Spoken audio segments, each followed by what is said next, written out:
네, 서울 강북구 갑 출신 정무위원회 소속의 천준호 의원입니다. 반갑습니다. 네, 오늘 언론 보도를 통해서 알려졌습니다. 김건희 여사가 500만 원이 든 돈봉투, 그 돈봉투에는 코바나 컨텐츠라고 새겨져 있다고 합니다. 그 돈을 명태균 씨에게 전달했다라는 것을 확인한 본 사람들의 증언이 검찰에 진술되었다라고 나왔습니다. 근데 그 봉투의 사진도 지금 확보가 되어 있다고 합니다. 지난 대선 당시에 경선과 대선 본선 여론조사를 했던 총 비용이 3억 7,500만 원이라고 합니다. 그 금액에 해당하는 대가였는지 아니면 감사의 표시였는지 결국 부족한 돈은 나중에 김영선에 대한 공천으로 대가를 치른 것이 아닌가라고 하는 의혹이 잦아들지 않는 상황입니다. 정치자금법 위반 또는 뇌물죄에 해당되는 사안이라고 봐야 할 상황입니다. 자, 그렇다면 이 상황에서 검찰이 해야 될 일은 첫 번째로 무엇입니까? 압수수색이죠. 바로 압수수색에 들어가야 되는 겁니다. 그런데 검찰은 잘 아시는 것처럼 그동안 김건희 여사에 대해서만큼은 어떠한 형태의 강제수사, 압수수색을 한 번도 한 적이 없습니다. 도이치모터스 주가 조작 사건과 관련해서도 압수수색을 한 것처럼 국민들을 속이다가 결국에는 들통이 나지 않았습니까? 지금도 가장 필요한 것은 그와 관련된 압수수색을 통해서 증거를 확보하는 그런 과정이 있어야 된다고 생각합니다. 근데 여러분, 압수수색 안 하는데 어떻게 해야 됩니까?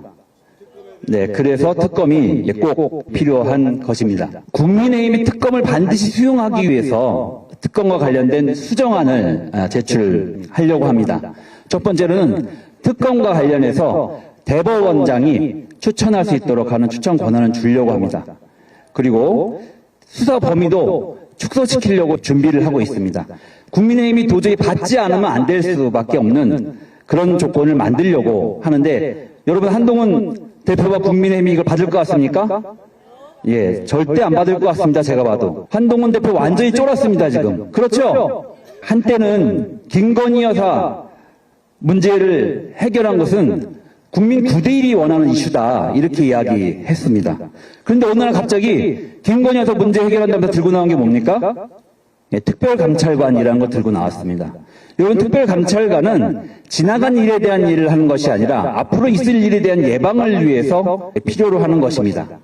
그리고 더 문제가 확대되지 않도록 필요로 하는 것이 특별감찰관입니다.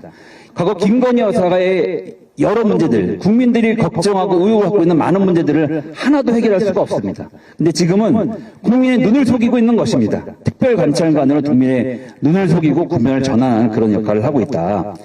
저는 대국민 쇼를 하고 있다고 생각합니다. 그거 되나 안 되나 아무 의미가 없는 것입니다. 지금 이 의혹을 해결하는 데는 전혀 도움이 안 될 텐데 마치 뭔가 대단한 일을 내부에서 합의하고 논의하고 있는 것처럼 보여주기를 하고 있다. 저는 그렇게 생각합니다. 저는 이 얘기하고 싶습니다. 지금 국민의힘에서 특검만 안 받는 명분 중에 하나로 비토권 이야기를 하고 있습니다. 우리 당이 대법원장이 추천한 4명 중에서 정말로 이 사람들은 특검을 할 수 없다고 생각하는 사람을 비토권을 가질 수 있도록 하는 조항을 특검법에 넣으려고 생각을 하고 있습니다.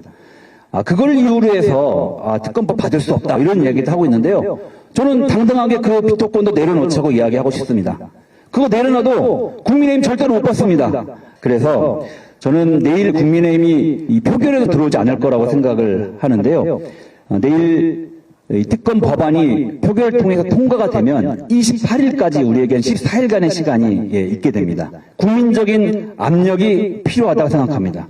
그래서 이번 16일 집회에 정말로 많은 국민들이 함께 참여해 주셔야 한다고 생각을 합니다. 국민이 얼마나 무서운지를 국민의힘 의원들에게 똑똑하게 보여줘야 되고 윤석열에게 그것을 확인시켜줘야 한다. 그리고 그 힘으로 야, 이거 무서워서 안 되겠다, 제2투표에서 김건희특별법 처리 안 했다가 큰일 나겠다라고 하는 위기의식을 국민의힘이 갖도록 만들어야만 제2투표 과정에서 처리될 가능성이 있다고 생각합니다. 그래서 앞으로 있을 14일간 정말로 혼신의 힘을 당해서 투쟁해 나가는 것이 필요하다, 이 말씀 꼭 좀 드리고 싶습니다. 11월 7일 날 윤석열이 대국민 담화를 통해서 사과를 했습니다. 그런데 11월 9일 날 교통을 통제하고 골프를 쳤습니다. 정말 국민에게 진정성 있는 사과를 했다면, 그리고 처신의 문제가 있다고 생각을 했다면 적어도 골프를 치는 대신에 어떻게 민생을 살릴지, 그리고 민심을 얻을지를 고민하고 생각하는 시간을 가졌어야 되는 게 아닌가 생각합니다. 하지만 바로 이틀 뒤에 골프를 쳤습니다. 이 장면을 보면서 정말로 제대로 된 사과가 아니라 제2의 개사과구나 아마 많은 국민들이 느꼈을 것 같습니다. 그런데 더욱 문제는 그것이 언론을 통해서 보도되니까 이런 거짓말을 합니다. 트럼프 당선인과 골프 외교를 하기 위해서 연습을 해야 한다. 그래서 8년 만에 다시 골프채를 잡았다. 이런 이야기를 했습니다. 그런데 금방 거짓말이 드러났죠. 11월 2일 날 골프장에 갔던 게 드러났고 10월 12일에도 골프장에 드러났습니다. 8년이 아니라 8일 만에 다시 골프채를 잡은 것이죠. 이렇게 금방 거짓말이 드러날 텐데 국민을 얼마나 쉽게 알고 우습게 알았으면 이런 거짓말을 합니까? 이런 대통령 여러분 어떻게 해야 됩니까? 뜨거운 맛을 보여줘야죠. 끝장을 내야 하는 겁니다. 그리고 국민이 무섭다는 것을 보여줘야 한다고 생각을 합니다. 국민을 향해 거짓말을 밥 먹듯 하는 대통령, 밥 먹듯이 아니죠. 거짓말을 술 먹듯 하는 이 대통령, 반드시 올 겨울이 지나기 전에 함께 끌어내립시다, 여러분!